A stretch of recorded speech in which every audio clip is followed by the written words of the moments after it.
Hello there, and welcome to episode 6 of what it would be like to live in the world of a video game. Today, I'm covering Minecraft, a sandbox game about building, fighting, and so much more. Anyways, let's begin.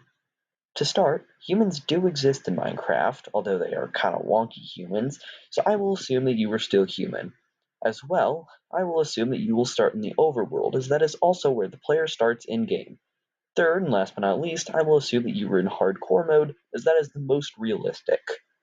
Now, first off, there's a lot of variation in where you would spawn, and a lot of them have serious threats like starvation, heights, and hostile creatures. First up is starvation. Finding and killing animals in most biomes is not too difficult, and finding edible plants is relatively easy in others. These are still not sustainable, so making a farm to make food and breed animals would be a good choice.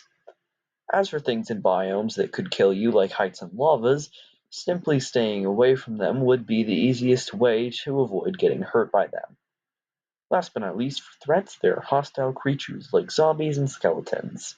If you're unable to get weapons and armor before the night comes, then you could make a small and temporary base to avoid them. Once you solve the previously stated issues, then you could do whatever you want. Minecraft is a sandbox game after all, so you could explore, fight, and build all you want. Thanks for watching this video. If you have any ideas for games you think I should cover, be sure to let me know. As well, if I get anything wrong, please feel free to correct me. Anyways, goodbye. Hello there, and welcome to what it would be like to live in the world of a video game, episode number 7. Today, I'm covering Animal Crossing, specifically New Leaf, a game about running a town and just living life. Anyways, let's begin. Now, to start, humans do exist in Animal Crossing New Leaf, so I will assume that you are still human. Second, I will assume that you are not the town mayor. Unlike a lot of other games, there are not really any immediate threats in Animal Crossing New Leaf. There are no hostile creatures besides wasps and scorpions, and food is readily available. Surviving would not be a challenge, so let's instead look at things that you could do. Now, because you don't have to deal with survival threats, you could do stuff like go fishing, build stuff, and talk to people. You could grow things in a garden, make art, and you could even go to other islands to see what's going on there. It seems like we have our first game that's really similar to reality. So, there you have it.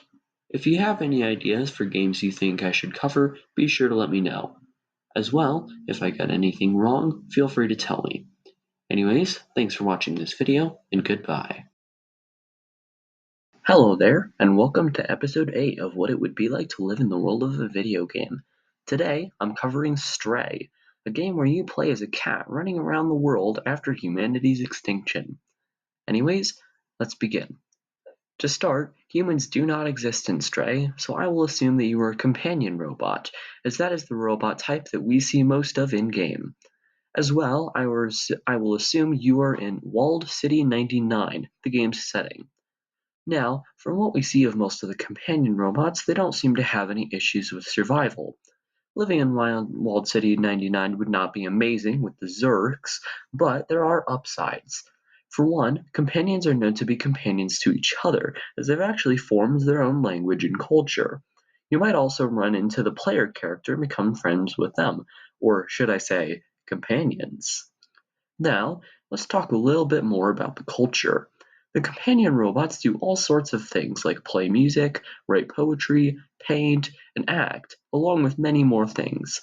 Living in Walled City 99 is almost like a mini renaissance with all of the things that the companions do. All in all, living in the world of Stray has its minor downsides, but would overall be a pretty good time. So, there you have it. If you have any games you think I should cover, be sure to let me know. As well, if I got anything wrong, feel free to tell me. Anyways, I hope you all had a wonderful Thanksgiving, and goodbye. Hello there, and welcome to episode 9 of what it would be like to live in the world of a video game. Today, I'm covering Mario Odyssey, a game about going through several unique places to save a princess. Anyways, let's begin. To start, humans do exist in Mario Odyssey, so I will assume that you are still human. As well, I will assume that you are in New Donk City, as that is where most humans are found in-game. Now, because you're in New Dog City, there are two versions that I could do, day and nighttime. During the night, simply staying away from the center of the city and avoiding the flies is fine, and it will eventually turn to day due to Mario killing the Mecha Wiggler. The day is much more safe with there not being any enemies outside of the sewers. Now that there are no more threats, living in New Donk City would actually be quite similar to living in a real life big city like New York. You could work a job to get food, buy an apartment, and do average city things. There is also the New Donk Festival, but other things to do in the city include going on walks, watching movies, and racing RC cars. Now, another big part of Mario Odyssey is the fact that the Metro Kingdom is only one of the kingdoms in-game, so you could also go explore some of the other kingdoms. Some of them that seem to be big with tourism include the Luncheon Kingdom, the Mushroom Kingdom, and the Seaside Kingdom. So, there you have it. If there's any games you think I should cover, be sure to let me know. As well, if I got anything wrong, please correct me. Anyways, thank you for watching this video, and goodbye. Hello there, and welcome to episode 10 of What It Would Be Like to Live in the World of a Video Game. Today, I'm covering Terraria, a 2D survival game about making buildings and fighting bosses. Anyways, let's begin. To start, humans do exist in Terraria, so I will assume that you are still human. As well, I will assume that you are in classic mode, as that is the default game mode. Now first is survival, which includes regular things like managing hunger and danger in the world. Now food is not the biggest concern, as there are many ways to get it, like fishing, foraging, and hunting. Survival is a much bigger threat, as slimes spawn during the day and zombies spawn during the night. The best way to avoid dying by the hands of these creatures is by quickly building shelter that you can wait out the night in. Once you have food and shelter, progression is the next step. You could go underground to get materials to make better gear. You could go exploring for new things. You could even meet new people and trade with them, maybe even making a small village. You could fight bosses and complete goals, so long as you're careful. Why do you need to be careful? To my knowledge, respawning is not canon in Terraria. So, there you have it. If I sounded a little weird this video, I'm just sick, it's nothing serious. If I got anything wrong, be sure to let me know. As well, if you have any games you think I should cover, be sure to let me know.